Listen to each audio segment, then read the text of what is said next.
5 अध्याय बगलामुखी के ऐसे हैं कथा के, जिन्होंने इसको सुन लिया है, माँ किसी भी चीज़ की कमी नहीं आने देगी जीवन में। उसको तंत्रोक्त के साथ नहीं, उसको वेदोक्त के साथ आप सुनिए, उसको पढ़िए, माँ का वंदन पूजन कीजिए। 10 महाविद्याओं में बगलामुखी का नाम आता है, तो आप लुधियाना से सुनेंगे। महाराणा प्रताप जिन्होंने देश के लिए क्या नहीं किया,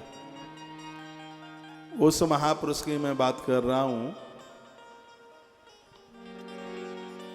जो घास की रोटी खाने को तैयार है लेकिन झुकने के लिए बिल्कुल तैयार नहीं है।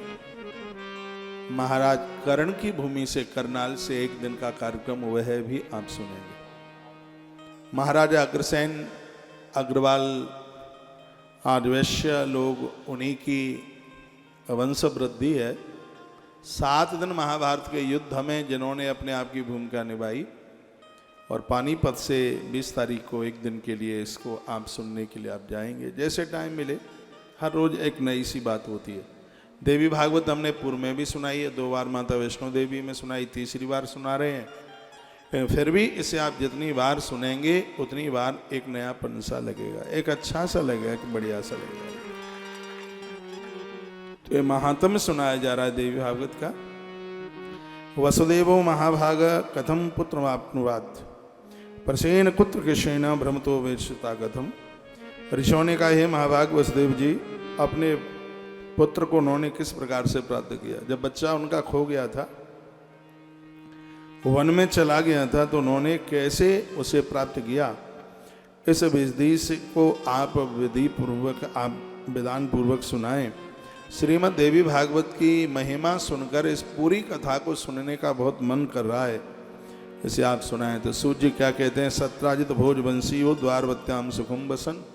श्री द्वारका जी में एक सत्राजित नाम के यादव रहते थे, जो भगवान सूर्य के बहुत बड़े भगत थे।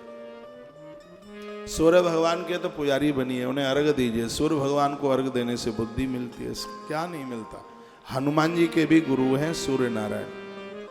सूर्य देव को अर्घ दें, 1 लोटा जल उन्हें आप चढ़ाइए, आनंद हो जाएगा।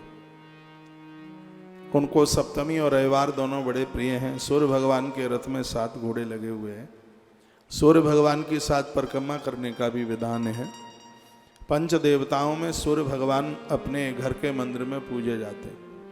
जहाँ दुर्गा मैया, गणेश जी, सालग्राम और भगवान महादेव पूजते हैं, वहीं पर पूजा भगवान सूर्य देव की होती है, भगवान सूर्य नारायण की होती है। पंचदेव उपासना में अपने आप को जोड़िए। तो कहा गया, सूर्य से आराधने युक्तो भक्तस्य परमा सखा। सूर्य भगवान इतने प्रसन्न हो गए, उन्होंने अपने मित्र को एक ऐसी मणि दे दी, सत्राजित को, जो रोजाना 8 भार सोना देती है। 1 भार में 20 किलो होता है, 20 किलो, 160 किलो सोना रोज देती है मणि। सूर्य भगवान ने ऐसी मणि अपने मित्र को, अपने भक्त को मणि दे दी, श्री सत्राजित को। सत्राजित जी उस मणि को कंठ में बांध करके चलते थे। एक दिन वह उस मणि को बांध करके कृष्ण मूच समभ्येन सुधर्मा या अवस्थितम, भगवान अपनी सभा में बैठे हुए थे और वहीं पर श्री सत्राजित का आना हो गया। सत्राजित को देख करके सबको लगा कि आज मृत्यु लोक में भगवान भास्कर उतर के आ गए, इतनी चमक थी। तो सब लोगों ने खड़े होकर स्वागत किया। भगवान श्री कृष्ण भी खड़े हुए। भगवान कृष्ण ने कहा, सूर्य नारायण नहीं है, ये हमारे काका जी सत्राजित पधारे। कृष्ण ने बैठने को स्थान दिया, जगह दी। बड़े पुण्य बढ़ते हैं यदि किसी के लिए हम अपनी बैठी हुई जगह खाली कर दें, बहुत पुण्य बढ़ते हैं।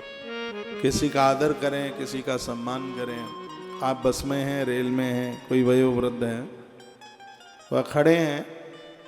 वैसे भी हमारी नीति कहती है कि वृद्धों का आदर करने से आयु बढ़ती है, उम्र बढ़ती है, उन्हें स्थान दीजिए। कोई गर्भिणी नारी है, उसको स्थान दीजिए। कोई रोगण है, कोई रोगी है, उसे स्थान दीजिए। आप गाड़ी में अकेले जा रहे हैं और आपकी गाड़ी में जगह है, तो जरूरतमंद लोग हैं, उन्हें उतार दीजिए। यह भी आपको पुण्य के लिए एक बहुत बड़ा सत्कर्म हो जाएगा।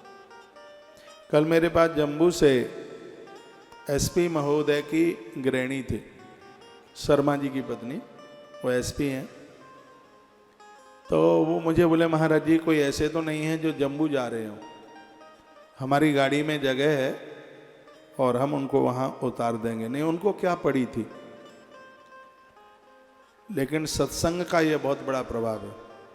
आज ये बात सुन रहे हैं और कभी सड़क पर आप जाते हैं रिक्त खाली और कोई आपको दिखाई देता है, किसी ने हाथ दिया तो आप उसे बैठाए बिना मानेंगे नहीं, बिल्कुल नहीं मानेंगे। ये हमारे ग्रंथ हैं, वो बड़ी अद्भुत अद्भुत बातों का वर्णन करते हैं, एक जीवन जीने की बात करते हैं, जिंदगी जीने की बात वह सिखाते हैं।